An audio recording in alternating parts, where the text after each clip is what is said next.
San Marcos 6:41 dice, entonces tomó los 5 panes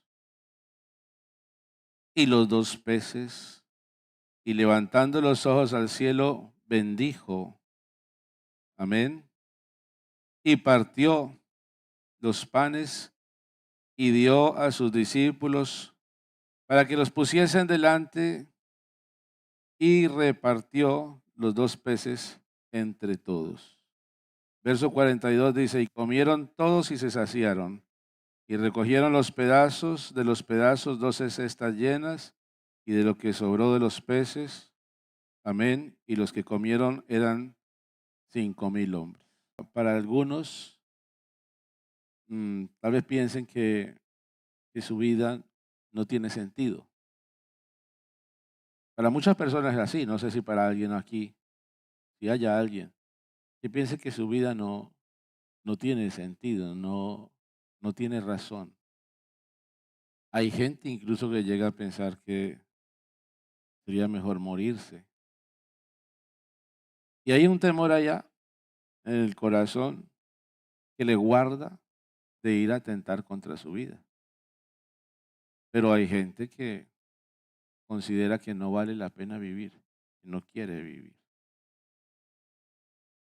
Pero uno encuentra cómo cuando los, los hombres, cuando digo hombres, pues incluimos hombres y mujeres a nivel general, cuando las personas que se acercaron a Jesús y tuvieron la oportunidad de conocerle, sus vidas fueron impactadas. Y, y cuando veían que de pronto no valía la pena vivir o no tenía sentido o no había un propósito con ellos, al fin fueron descubriendo que sí, que vale la pena vivir y que había un propósito. Ahí encontramos a algunos apóstoles que estaban remendando sus redes. Después de una noche de arduo trabajo y, y no pescaron nada en toda la noche, más que trozos de madera que venían por el río, algas que habían allí, y ni un pez. Y eso me habla a mí de frustración. Sí, estaban haciéndolo y preparándose, pero hay una frustración. Cuando uno intenta hacer algo y no se dan las cosas, entonces hay como una frustración en el corazón. Y uno encuentra cómo el Señor, justo en ese momento, llega a sus vidas, los invita a un proyecto que Él tiene y ellos aceptan el reto. Ellos ya habían escuchado, previamente ellos ya habían escuchado hablar de Jesucristo. Ya habían escuchado decir de Juan el Bautista, he ahí el Cordero de Dios que quita el pecado del mundo. Ya lo habían escuchado, ellos sabían que Él era el Salvador. Pero cuando Él pasa ahora, los está llamando, les hace un llamado a un proyecto que Él tiene, a un proyecto que Él tiene con ellos, donde quiere incluirlos a ellos. Ellos no habían calificado para otros proyectos. Hablábamos la otra vez acerca de las escuelas que habían en ese tiempo y cómo se preparaban, ¿verdad? Había una escuela dentro de la sinagoga para los niños. Y dijimos que la primera fase, voy a recordarlo porque es bonito esta parte de la historia, me parece muy interesante. Y los niños entraban en una primera fase que se llamaba, la primera fase se llamaba Bet Sefer. En hebreo significa casa del libro. Y entonces los niños de 5 o de 6 años hasta los 11 o 12 años, ellos recibían instrucción en la sinagoga y ellos aprendían a leer la Torá. Ellos con los padres estaban los primeros años y siempre los padres les enseñaban, lo primero que les enseñaban era el texto, ¿verdad? Que conocemos, Deuteronomio 6:4. Oye Israel, Jehová nuestro Dios. Jehová uno es el Shema de Israel.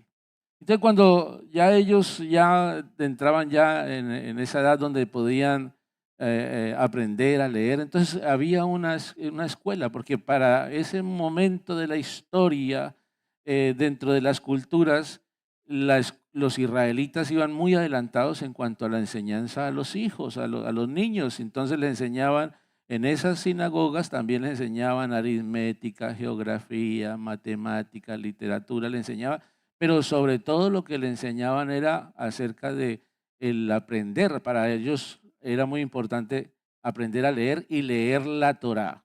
Y un niño ya a los 11 años o 12 años ya tenía que haberse leído los 5 primeros libros del Pentateuco, o sea, la Torá, los 5 primeros libros de la Biblia, ya ellos ya los habían leído. Y muchos de ellos ya habían de memoria, habían aprendido muchos textos. A esos niños, cuando ya llegaban a esa edad, entraban entonces a otro ciclo y ya empezaban ahora, el nuevo ciclo se llamaba Bet Talmud, que significa casa de estudio.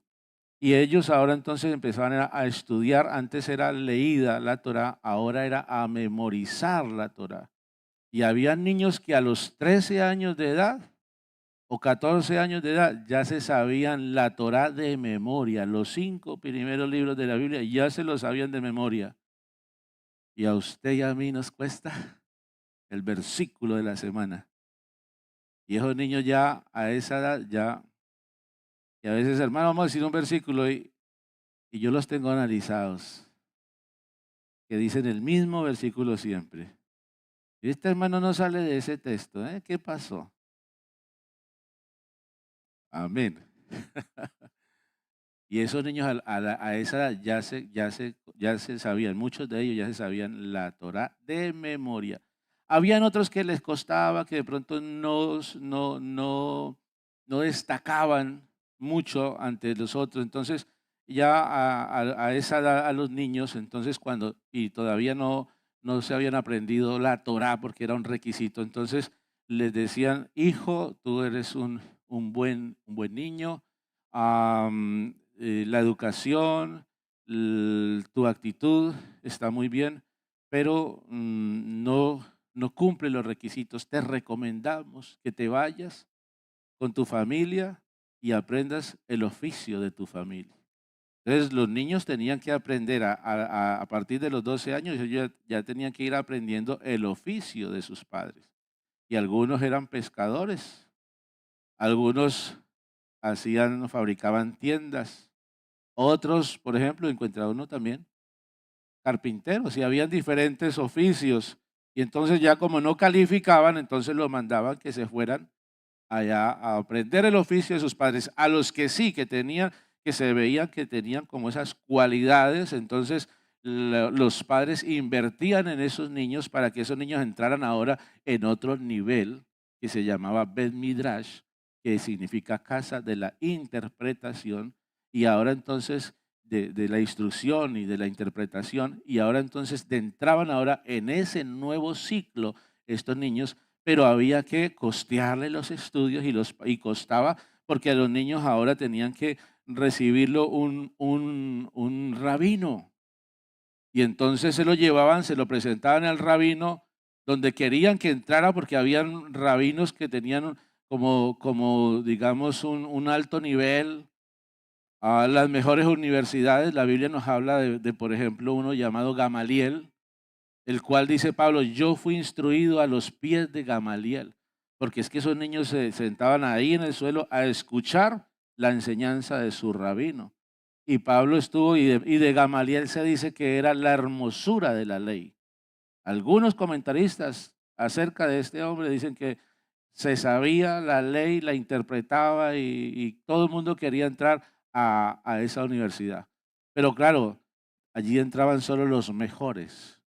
Y allí cuando ya un niño, un adolescente ya era aceptado por un rabino, los padres entonces se sentían muy honrados y era un honor para ellos que su hijo ahora fuese a entrar en la escuela de los rabinos, invertían y lo sostenían, y cuando lo despedían el niño se iba como mínimo 10 años con su rabino, y el rabino se convertía ahora como su padre, y los familiares le decían hijo. que el polvo de la sandalia de tu rabino te cubra toda tu piel.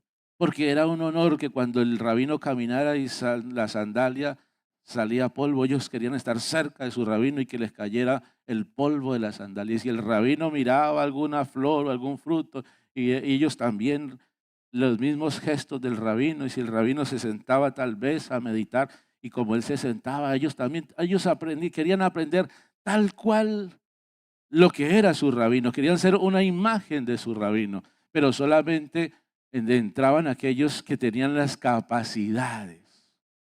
Y los que no, entonces los mandaban para la casa a aprender el oficio de sus padres. Entonces, cuando leemos acerca de Pedro, de Juan, de Santiago, de Andrés, que eran pescadores, de Mateo, que estaba allí detrás de un banco cobrando tributos, uno encuentra que estos habían tenido que haber pasado por la sinagoga y habían tenido que haber pasado algunos niveles, pero que si estaban allí ejerciendo un oficio es porque no habían calificado. Sencillamente llegó un momento donde les dijeron, váyanse a su casa porque no destacan. Hay otros que sí, entonces ellos se quedan, pero ustedes ya hasta aquí no han pasado la prueba y los mandaron para la casa. Pero aparece en la escena, en un momento dado, aparece Jesús.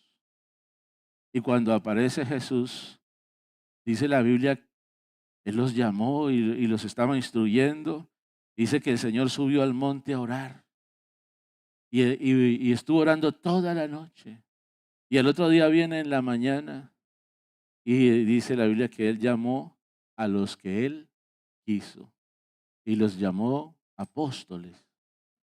A esos que no calificaron y que no pudieron escoger ellos a un rabino, viene ahora otro rabino, el mejor de todos. Y dice la Biblia, no me escogisteis vosotros a mí, yo os escogí a vosotros. Es Él el que nos ha escogido, porque de lo vil y menospreciado escogió Dios para avergonzar a los sabios. Amén. Para avergonzar a los fuertes. Entonces, amados hermanos, usted y yo, aunque no calificábamos, y aunque hay gente con muchas cualidades, que destacan en muchas áreas y que son mejores en esas áreas que nosotros, porque ¿quién éramos nosotros? Pero el Señor un día pasó y nos dijo, venid en pos de mí. Yo tengo un proyecto y quiero vincularlos a ustedes, quiero incluirlos a ustedes.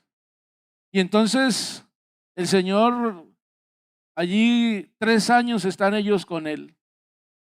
Y en esos 3 años el Señor, sin convocarlos tal vez de manera oficial o con una carta o con un bosquejo preparado, vamos a desarrollar esta enseñanza, siéntense en que van a aprender. No, de manera espontánea, en cualquier momento, en cualquier circunstancia, el Señor les daba una tremenda lección.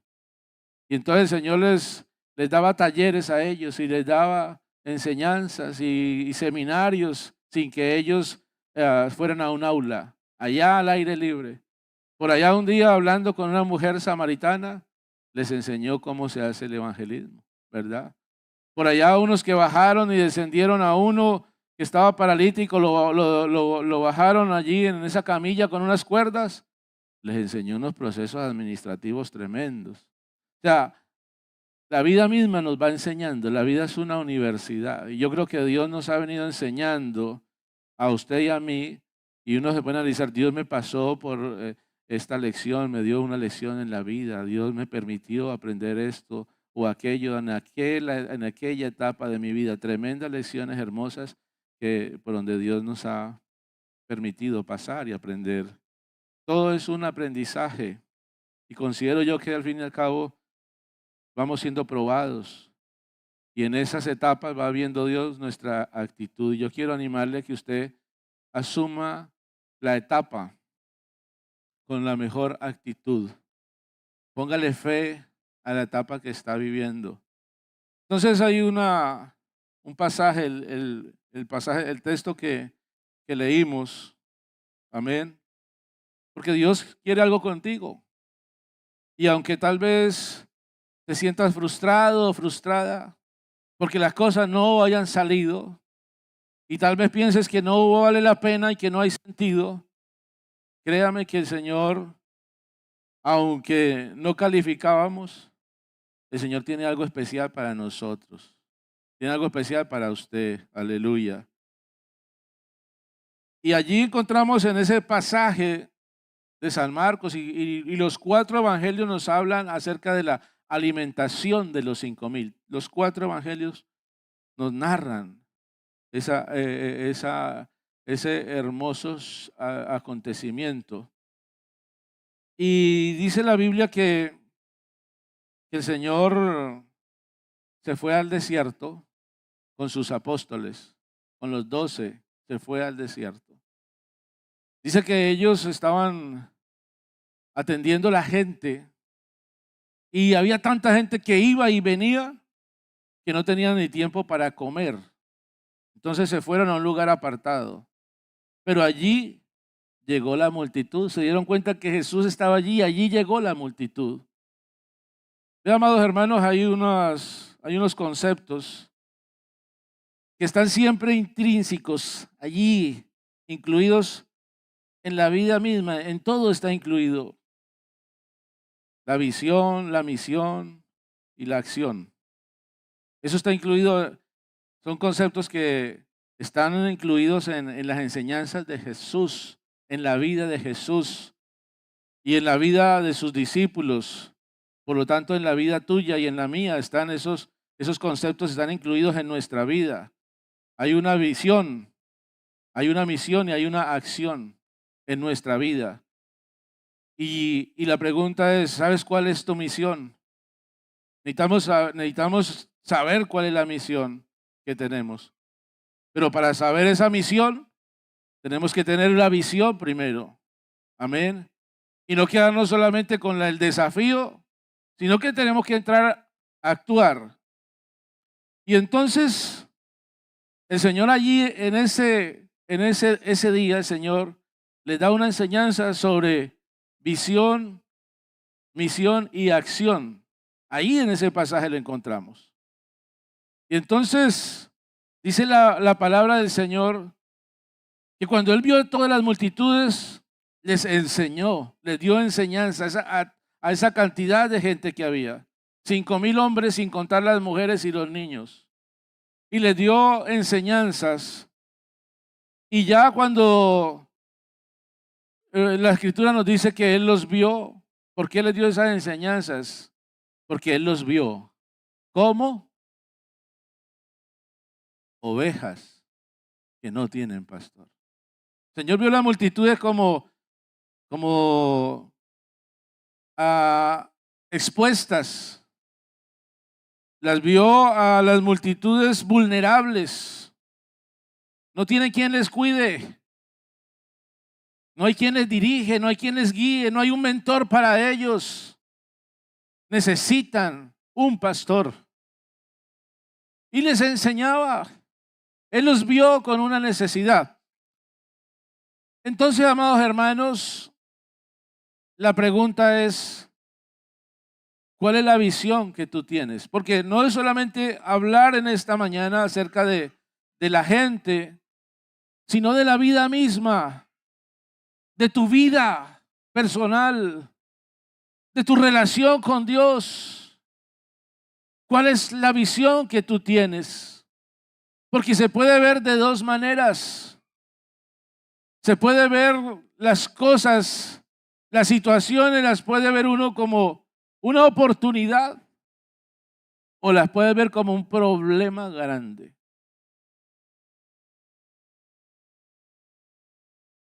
Creo que la visión a veces puede estar desenfocada, aunque pareciese que está bien. Ustedes dicen faltan 4 meses para la siega, pero yo les digo, los campos ya están listos. Y están blancos, están listos, y ellos veían faltan 4 meses. Ellos estaban viendo las cosas de otra manera. tenían una visión diferente. Nosotros necesitamos ver con los ojos de Jesús. Necesitamos ver con los ojos de Jesús. Por lo tanto, amado hermano, la Biblia dice que necesitamos tener la mente de Cristo. La mente de Cristo es pensar como Cristo, ver cómo Él ve las cosas. Y donde tú ves un problema, Él está viendo una oportunidad. ¿Cómo estás viendo, cómo estás enfrentando la vida? ¿Estás viendo un problema enfrente de ti? Si estás viendo un problema, eso lo lleva a uno a no disfrutar. Es que tengo enfrente, esto es lo que yo lo que tengo yo que hacer algo con esto. Y entonces más bien le doy la espalda, lo ignoro, huyo de ello, me lo quito de en medio, pero no quiero vivirlo. Entonces porque lo estoy viendo como un problema. Pero hay cosas que yo no las puedo evadir. Y a veces es mejor no evadirlas, sino enfrentarlas. Pero entonces, ¿cómo lo voy a enfrentar? Yo tengo que enfrentar las cosas viendo como una oportunidad. Porque es que, ¿por qué yo las veo como una oportunidad? Porque es que yo no estoy solo. Si yo estuviera solo y tengo que enfrentarlo, yo eso lo veo grandísimo. Pero Jehová está conmigo como poderoso gigante, dice la Escritura, ¿cierto? Y los que me persiguen no prosperarán. Así que lo que tengas que enfrentar, tu vida misma, tú debes de verla como una oportunidad. Si lo ves como una carga, si lo ves como un problema, te vas a amargar, se te va a subir el cortisol, te vas a llenar de ansiedad, se te va a caer el pelo, te van a dar calambres en el cuerpo, tantas cosas. Y necesitamos verlo como una oportunidad.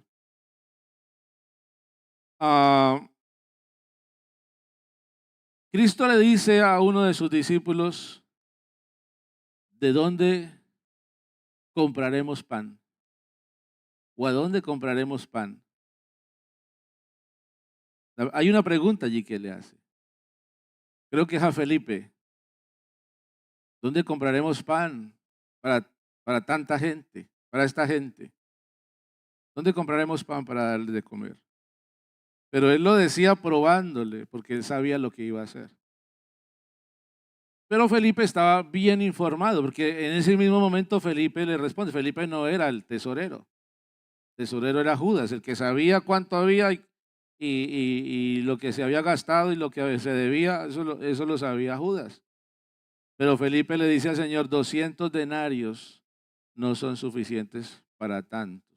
No alcanzaría. ¿Y dónde vamos a conseguir? Él analiza la logística, ir por allá a las aldeas a conseguir quién nos puede dar comida. La Biblia dice 5,000 hombres, sin contar las mujeres y los niños. Suponiendo que hay una mujer y un niño por cada hombre, la cifra se acerca más a 15,000 que a 5,000. 200 denarios no son suficientes. Un denario equivalía al jornal de un día de trabajo. Vamos a hacer el cambio aquí en nuestro tiempo. ¿Cuánto es el salario mínimo en España? Vamos a ponerle 1,200, ¿no? Casi los 1,200. Dividamos 1,200 por 30. Creo que da como 40 euros. Esos 40 multiplíquelos por 200. Son 8,000. ¿Cierto? 8,000 euros. 8,000 euros no alcanza para 5,000, para 15,000, casi 15. No alcanzaba. Estaba bien informado. Entonces, lo que hace es decirle, Señor, dice que los vinieron ellos y le dijeron, Señor, despide la multitud. Que se vaya porque ya mire la hora que es. Ellos están bien informados. Esta es la hora, por aquí no hay un lugar donde podamos conseguir alimentos para tantos, el dinero no nos alcanza. Y eso era una realidad. Estaban bien informados. Y uno se encuentra con personas muy bien informadas, pero desenfocadas. Se encuentra uno con personas bien informadas, pero desanimadas. Con personas bien informadas, pero cansadas. Estos hombres estaban cansados de atender todo el día a la gente y ni siquiera habían comido, no les daba tiempo ni para comer. Es decir, ellos tenían razón, estaban bien informados, pero la visión les hacía ver las cosas diferentes. Se quejaban, se estaban quejando de alguna manera, tal vez allá entre ellos, tal vez ante el Señor no quedó registrado aquí, pero me imagino que, y está la posibilidad de que hasta se quejaran, pero el Señor ya estaba a la hora y todavía nos tiene aquí. Otra vez el pastor reuniéndonos y se quejaban. La Biblia dice a los pobres, porque es que la queja es peligrosa, hermano, y hasta contagiosa. A los pobres siempre los tendréis con vosotros, ¿cierto? Así dice el texto. Yo creo que yo pondría un texto en la Biblia, si yo tuviera la oportunidad de escribirla, pondría ahí, le añadiría un texto. Y diría, a los quejambrosos siempre los tendréis con vosotros. Siempre habrá alguien que se queje, siempre lo habrá. El problema no es los pobres. El problema no son los quejambrosos, ese no es el problema. El problema es cómo manejo yo la queja. Cuando alguien viene a quejarse, ¿cómo manejo yo la queja? Entonces el Señor Jesús, Él lo que hace es sigue adelante con el proyecto. Se están quejando, había alguno que estaría quejando, mándalo, Señor, que se vayan. Entonces el Señor sigue con el proyecto adelante. Y en su momento el Señor hablará con aquel que se está quejando. Ya el que se está quejando va viendo que el proyecto sigue, ya se irá sumando. Pero usted no se deje contagiar de la queja, no se deje contagiar. Atiéndale, ayúdale, a los pobres hay que ayudarles, si hay pobres hay que ayudarles en la medida de lo posible. Y si alguien se está quejando, hay que ayudarle, no hay que desecharlo. En su momento hay que escucharle su queja y direccionarle. Amén. Hay que direccionarle. Entonces, amado hermano, cuando soy yo el que me quejo, entonces yo tengo que saber dónde me voy a quejar. Porque puedo contagiar a otro, puedo desanimar a otro. Pero sobre todo necesito es aprender que la queja no me va a llevar a ninguna parte. Yo necesito saber es qué voy a hacer con mi queja. ¿Qué hago yo con la queja? ¿Qué hago yo con la queja de otro? Eso tengo que saberlo. ¿Cómo reacciono yo? ¿Cómo le direcciono? Amén. No me dejo contagiar. Y ay, pobrecito también, y también qué pesar. No, tranquilo, siga adelante. El Señor le va a guiar. Mi experiencia ha sido esta. Y como yo lo he vivido, yo creo que tú también lo puedes vivir y vas a salir adelante. Ahora, si yo soy el que tengo la queja, entonces yo se la llevo en su momento al Señor. Y digo, Señor, guíame, direccióneme. Y me dejo direccionar por Él. El Señor siguió adelante con el proyecto. No sé, esa es la mejor enseñanza, que el proyecto sigue. Que si yo me quedo allí quejándome y pensando que yo soy la víctima o victimizándome y alimentando allí ese mal pensamiento, el proyecto sigue adelante, la vida sigue. El que me quedo soy yo. Por lo tanto, el quejarme no me va a servir de nada. Necesito es cómo aprender y cómo salir de esta queja. ¿Cómo voy a direccionar mi vida? ¿Qué es lo que necesito yo aprender ahora? Y lo que necesito es seguir adelante. Eso es lo que el Señor nos enseña. Siga adelante. El Señor nos dijo, ay, pues sí, pobrecitos, ¿verdad? Y ustedes también están cansados. Váyase para la casa a descansar también y mandemos a la gente, sí. No, el Señor sabía lo que Él iba a hacer. Entonces, Señor, bueno, nosotros victimizarnos, el Señor no se mueve por lástima. El Señor se mueve por fe. Es decir, créale a Dios. Créale a Dios. No se queje tanto. Sí, vaya ante el Señor y llore. Y allí desahóguese con Dios. Pero no siga viviendo una vida pusilánime, allí triste todo el tiempo. No, no, no. Hay momentos en que uno puede estar triste porque somos humanos. Jesús lloró, pero no se puede quedar uno siempre llorando, llorando, llorando y quejándose y quejándose y quejándose. Y ese no es el común denominador de un hijo de Dios, no puede ser ese. No es el modelo que el Señor nos ha enseñado. Quéjate un poco, sóbate un poco y levántate y sigue adelante, retoma la vida. El proyecto continúa. Si te quedas sentado quejándote, te vas a quedar ahí, te vas a estancar, porque la vida sigue y el Señor sigue con su proyecto, y su propósito no se va a detener. Aleluya. Entonces, amados hermanos, el Señor continúa y ahora entonces ellos dicen, Señor, no hay,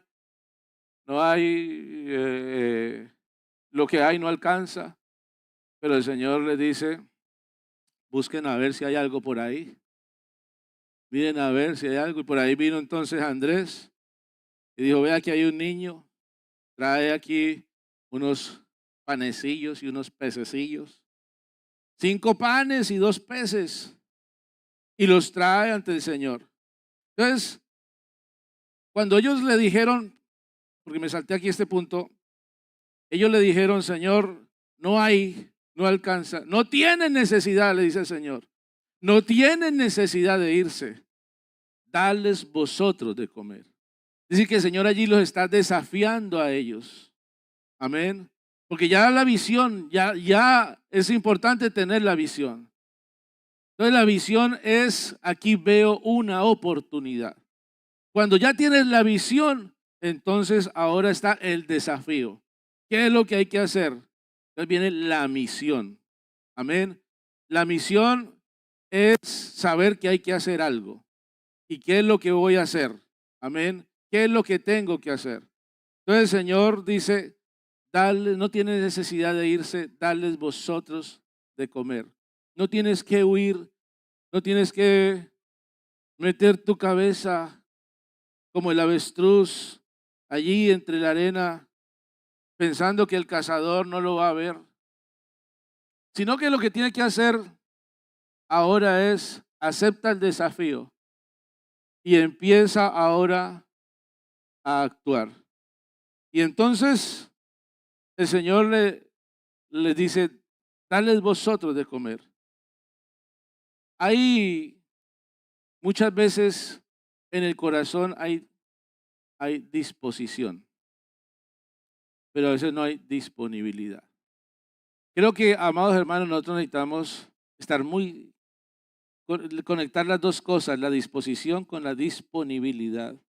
Conectar las dos cosas para ver las señales que se van a ir dando. Y entonces aquí en este desafío, el desafío es, hay que ver las señales. Ver las señales. El Señor nos va es activar la fe. Voy a activar la fe y voy a ir viendo las señales. Vean, amados hermanos, que el Señor le pide a uno, actúe, hágalo bien. Un joven me decía, hermano pastor, cuando se hablaba de servirle a Dios, él decía, yo no me veo en un ministerio en la iglesia. No sé cómo servirle a Dios en la iglesia, pastor. O sea, no me veo yo de pronto algún día predicando, no me veo yo en ello. Y yo le preguntaba, ¿y en qué te ves tú? Pastor, no va a reír de mí.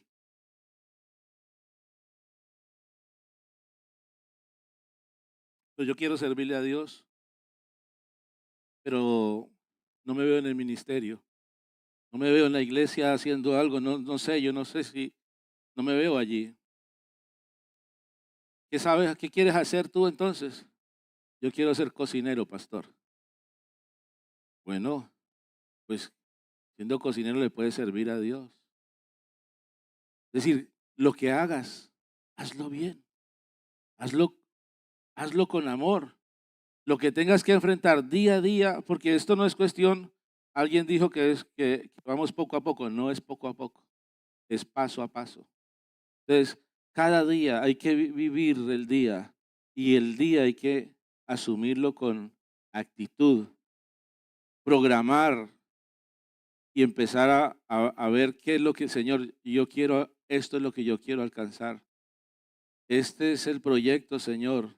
Esto es lo que yo tengo que enfrentar y hablar con Dios y presentarle a Dios el día, porque es que estoy enfrentando algo tan grande que no puedo ir y proyectarme con semanas o meses, sino que tendré que viva el día a día, enfréntelo paso a paso y tenga esa actitud. El Señor, la Escritura dice que vino el Padre y le dijo a su hijo mayor: hijo, quiero que vengas a trabajar conmigo a mi viña. No, papá. Bueno, dijo el grande, el mayor dijo: sí, yo voy a trabajar contigo a la viña. Pero dice que después no fue a trabajar a la viña. Y luego entonces va y le dice el padre al pequeño, al menor: hijo, ven conmigo a trabajar a mi viña. Y el menor le dice: sí, papá, yo voy. Perdón, me estoy liando. El mayor le dijo: sí voy, y no fue, ¿verdad? Y el menor le dijo: no voy, y sí fue. Entonces uno se pone a pensar, ¿qué pasó aquí? ¿Por qué el mayor dijo que iba y después no fue? Y el pequeño dijo: no voy, y sí fue. Entonces yo me imagino que el mayor dijo: sí, papá, yo voy, cuente conmigo. Pero después él miró, se asomó por la ventana y vio que estaba haciendo mucho frío, que había que ir a trabajar a la intemperie, que el papá tenía más trabajadores. Y dijo: no voy por allá. Y no fue. Y el pequeño dijo: no, papá, yo no voy, está haciendo frío. Hay más gente, yo no voy. Pero después se asomó y vio allá al papá trabajando. Y dijo: mi padre ha sido tan bueno conmigo, ¿cómo no voy a ir yo a ayudar? Entonces, amado hermano, empiece por ahí. Empiece por ahí. Cuando no se le den las cosas, y si se le dan, en todo tiempo, sírvale a Dios. Si todo va bien, sírvale a Dios. Convierta ese desafío, convierta esa oportunidad.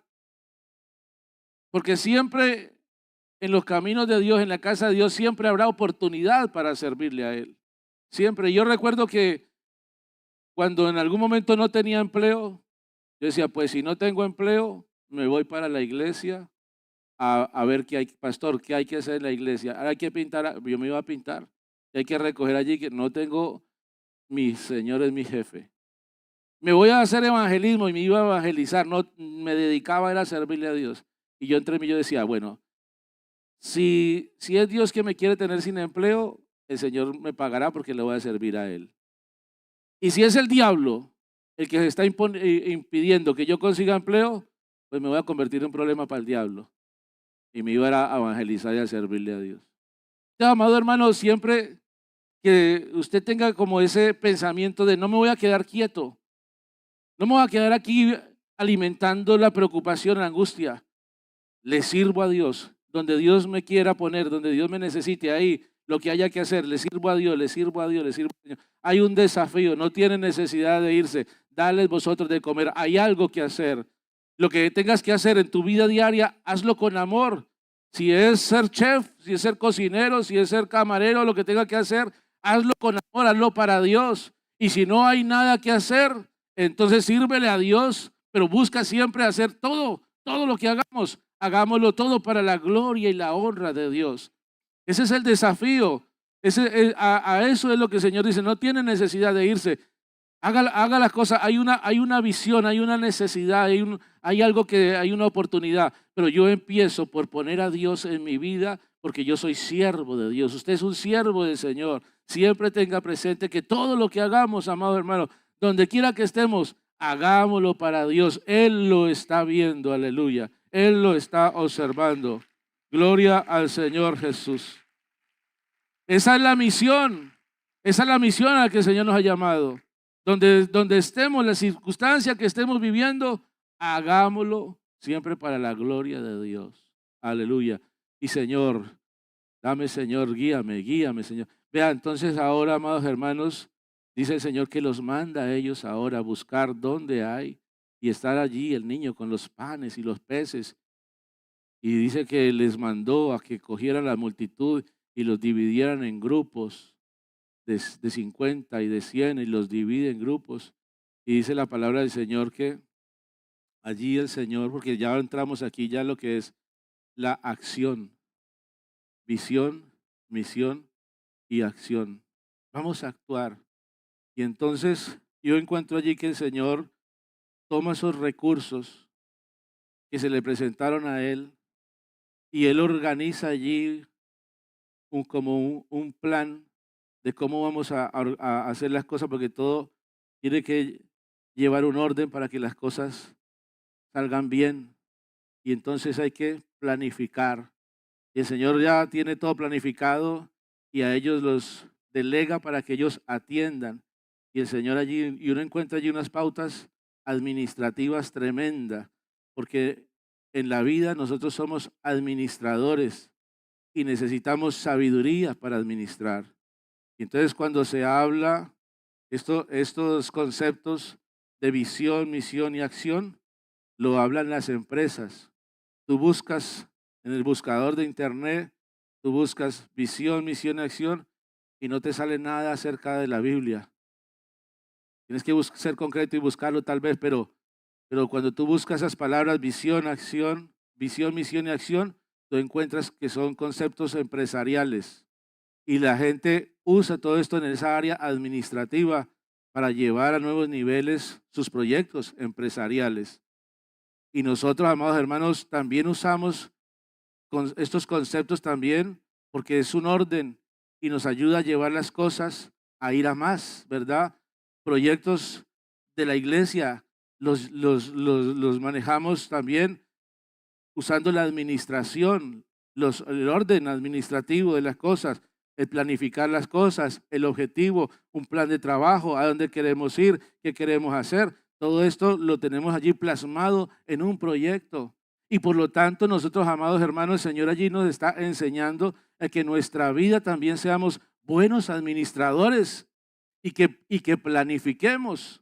Entonces necesitamos planificar nuestras finanzas, necesitamos planificar nuestro futuro de nuestros hijos, necesitamos planificar nuestra vejez y nos vamos proyectando y entonces tenemos que tener una propiedad y entonces tenemos que tener en qué movilizarnos y entonces tenemos que también que compartir en familia y hay muchos proyectos que se necesitan la buena administración, la buena comunicación, todo esto es necesario entre familia.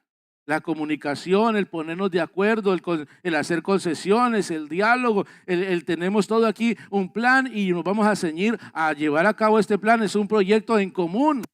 Y eso es necesario si tú con tu núcleo familiar, saber hacia dónde vamos, porque el proyecto no es mío solamente, el proyecto es nuestro. Y todos necesitamos manejar el mismo idioma, tener el mismo objetivo. Y por lo tanto, así estaremos orando y estaremos pidiendo y estaremos enfocados en ello. Nuestro cerebro se estará programado para dónde queremos ir. Porque no podemos, amados hermanos, como la Biblia lo dice, la Escritura lo dice, una casa dividida contra sí misma no prosperará. Entonces tenemos que estar unidos, amados hermanos, en la visión que queremos alcanzar. Es decir, hay pautas administrativas allí que el Señor nos está enseñando. Pero entonces me llama la atención, y ya voy finalizando, que el Señor toma esos panes y esos peces y hace una oración y da gracias. Amén. Y cuando da gracias empieza a repartirlos. Y estaban allí una cantidad de cestas que la gente había traído y el Señor entonces ponía allí los panes, los peces, ellos iban y traían. Y cuando venían encontraban otra cesta llena, iban y entregaban, y cuando venían encontraban otra cesta llena, y así ellos iban llevando, iban entregando. Gloria al Señor Jesús. Y entonces, amados hermanos, uno encuentra que cuando Dios está haciendo algo sobrenatural, muchas veces no somos conscientes de ello. No nos estamos dando cuenta, el Señor lo está haciendo no nos estamos dando cuenta, nos damos cuenta como al final del todo y decimos, Dios metió su mano allí. El Señor hizo algo. Vemos que llegamos a final de mes, no sabemos cómo. Vemos que llegamos y pasamos al otro lado, pero eso era muy difícil pasar por allá. El que nos ayudó fue el Señor. Entonces hablaba hace un tiempo de un testimonio de un compañero, un pastor, que nos contaba. Y él decía, hace tiempo, eso fue hace tiempo, pero es algo especial, una experiencia especial. Porque, amado hermano, cuando Dios está obrando en lo sobrenatural, se adentra en ese plano sobrenatural, donde no hay tiempo. Uno no sabe si el tiempo ha corrido demasiado rápido o muy pronto, o se ha alargado el tiempo. Uno no sabe porque uno entra en otra dimensión. Y hablaba con este pastor y decía que en el tiempo de la crisis que vivía con su familia y sus hijos y varios de ellos trabajaban y había ingresos en su casa. Y entonces dice que en el tiempo de la crisis se quedaron todos sin empleo, solo uno en la casa, él se quedó, trabajaba, pero le rebajaron las horas y el sueldo era poco. Y dice que les entró lo de la nómina ese mes. Y que hicieron cuentas y dijeron, aquí está lo del diezmo, aquí está lo del alquiler, aquí está lo de los servicios, pero no nos queda para mercar. Entonces que los reunieron a todos, a la familia los reunieron y les dijeron, aquí, mire lo que está aquí, el diezmo, la hipoteca, servicios, ¿qué hacemos? ¿Diezmamos o comemos? No hay otra opción aquí. ¿Qué dicen ustedes? ¿Compramos un mercado o vamos y diezmamos? Y fue unánime la decisión, diezmemos, diezmalo. Y él dice, hermano, fui y llevé el diezmo. Y él dice que pasaron ese mes y al mes siguiente se reunieron.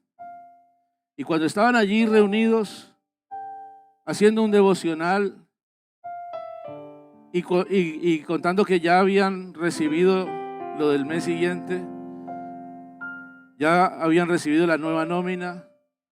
Y hermano dice, hermanos, nos decía, cuando estábamos haciendo el devocional, nos despertamos de un sueño. Porque caímos en cuenta de que había pasado un mes y no sabemos cómo habíamos vivido porque no nos acordamos.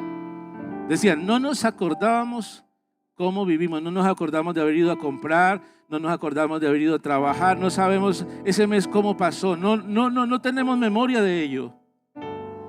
Y ellos asombrados, ellos dice que se derramó el Espíritu Santo ahí en ese devocional y ellos fueron y preguntaron a los hermanos, nosotros vinimos este mes a la iglesia, al culto, ustedes nos vieron, hermanos, los vimos en el culto, los vimos en cafetería comiendo, los niños los vimos corriendo en la iglesia, sí, los vimos. Ellos decían, no nos acordamos de nada. Entonces, hermano, uno encuentra, porque hablaba con un muchacho ateo evangelizándole a él, y él decía, aunque Dios se me aparezca, yo no voy a creer. Aunque Dios me hable y yo lo vea, no voy a creer porque voy a pensar que es producto de mi imaginación. Eso decía él. Yo voy a creer que es producto de mi... Y no, me voy a resistir a creerlo porque voy a pensar que estoy chiflado, estoy loco. ¿Sabe qué, amado hermano? Que cuando el Señor hace algo sobrenatural, siempre queda un registro en lo natural. Siempre queda un testimonio de lo que el Señor ha hecho. Cuando hay una sanidad, cuando hay una restauración, uno puede decir, doy testimonio, porque ahí está el resultado. Dios metió su mano, ahí está el resultado. Quiero invitarle a estar en pie. Gloria al Señor Jesús. Oh, aleluya, aleluya, aleluya, santo. Ve, amado hermano, todas esas técnicas administrativas son importantes, son necesarias. Pero tenemos que, amados hermanos, no quedarnos solamente con lo del plano natural. Lo que tenemos que hacer es dejar, Señor, aquí está el recurso. Tú puedes hacer algo, Señor. Es poco, no hay, Señor, no hay. Esto es lo que hay para administrar. Aquí tengo, Señor, esto que es para tanto. Y me lo has dado para que yo lo administre. Y yo puedo programar aquí, planificarlo. Podemos ponernos de acuerdo, lo dialogamos. Podemos proyectarnos. Tenemos el anhelo, aquí estamos, Señor. Pero ¿qué es esto para tantos? Y ahí es donde, cuando tú le entregas a Dios eso tan poco, o que tú crees que es muy poco, el Señor tiene el poder para multiplicarlo. Pero necesitamos algo, y es contar con Él. Necesitamos algo, y es que Él reciba. Señor, aquí está. Aquí están mis recursos. Aquí está mi currículo. Aquí está, Señor, lo que yo soy. Y entregárselo a Dios. Aleluya. Necesitamos que el Señor nos dé un cambio de mentalidad. Ve, amado hermano, lo que Dios hizo. Pedro era un hombre impulsivo. No calificó. Juan era un hombre ambicioso. Felipe era un hombre dudoso. Mateo era recaudador. Tomás era un incrédulo. Simón el celote era un revolucionario. María Magdalena había sido una prostituta de quien el Señor había echado fuera 7 demonios. La samaritana tenía una vida inestable. Había tenido 5 maridos y ahora tenía otro que no era su marido. El gadareno era un hombre endemoniado, poseído por legiones de demonios. Nicodemo era un hombre temeroso, visitó a Jesús en la noche para no ser visto de nadie. Lázaro estaba en una tumba, se estaba deshaciendo allí su cuerpo. Pablo era un hombre orgulloso y extremista. Timoteo era un hombre inseguro y tímido. Pero después de que tuvieron un encuentro con Jesús, su visión cambió. Por lo tanto, vieron ahora una oportunidad y encontraron el desafío. Pero también actuaron. Y yo quiero invitarle en esta mañana que usted venga a este altar y le diga: Señor, es que ni recursos tengo, Señor, aquí estoy, aquí están mis manos. O que venga y le diga: Señor, mis recursos son muy pocos. Mi recurso soy yo mismo. Mi recurso es lo que es la formación que he tenido en la vida misma. Quiero invitarte en esta mañana, así como ese niño trajo esos panes y esos peces, que tú vengas a este altar y le digas: Señor, aquí estoy, aquí está mi vida. Tú eres, Señor, quien puedes multiplicar lo poco. Señor, No quiero quejarme más. Venga y dígaselo a Él. Venga a este altar. No quiero alimentar más, Señor, ese pensamiento negativo. Quiero venir, Señor, ante ti y traerte lo que soy, Señor. Presentarte, Señor, eso que no alcanza tal vez. Aleluya. Y quiero, Señor, que tú me ayudes a acceder a la dimensión espiritual y ver el milagro. Aleluya. Venga a este altar. Venga en esta hora. Pídale a Dios la sabiduría. Venga a este altar. No se quede allí de pie. No se arrodille allá en la silla. El llamado es a venir aquí. Venga con un corazón que anhela, que desea. Venga y hable con Él.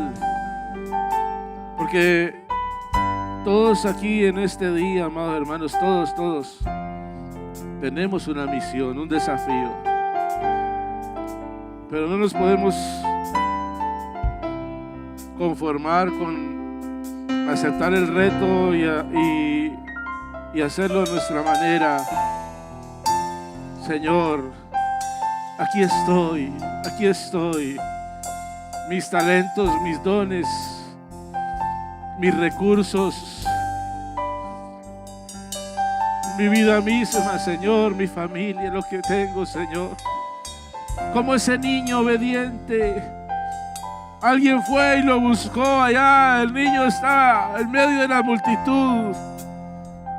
Y como ese niño obediente entregó.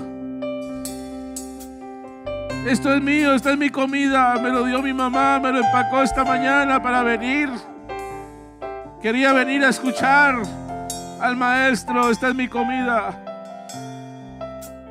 Niño, entrégale eso a Jesús. Oh, el niño no se resistió. El niño entregó esos panes y entregó esos peces. Los entregó.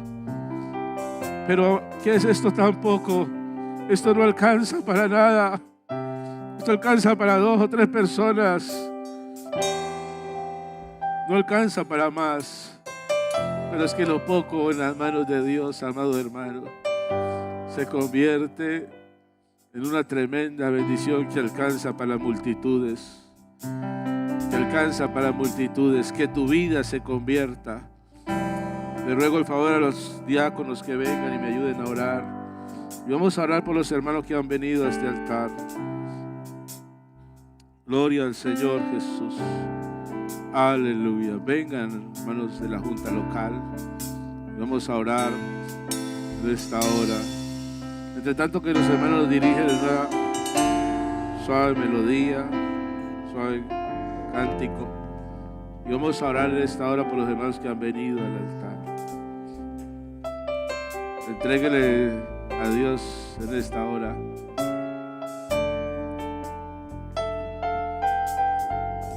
Esa situación, ese reto, ese problema, esa vida. Aleluya. Él te ha llamado. Él te ha llamado para hacer algo especial. Para hacer algo especial. Aunque no destaquemos en nada, aunque para otros no seamos útiles, para Dios somos especiales, para Dios somos importantes. Y Él quiere hacer milagros en tu vida. Quiere manifestarse de manera milagrosa en tu vida. Aleluya. Déjale a Dios ser Dios, déjalo a Él. Que Él hace lo sobrenatural. Aleluya. Tú entrégale a Dios, entrégale a Dios. Aleluya. Entrégale a Dios todo lo que tú tengas. Todo lo que tengas, entrégaselo a Él, porque Él lo va a multiplicar. Aleluya. Él te va a guiar. Aleluya.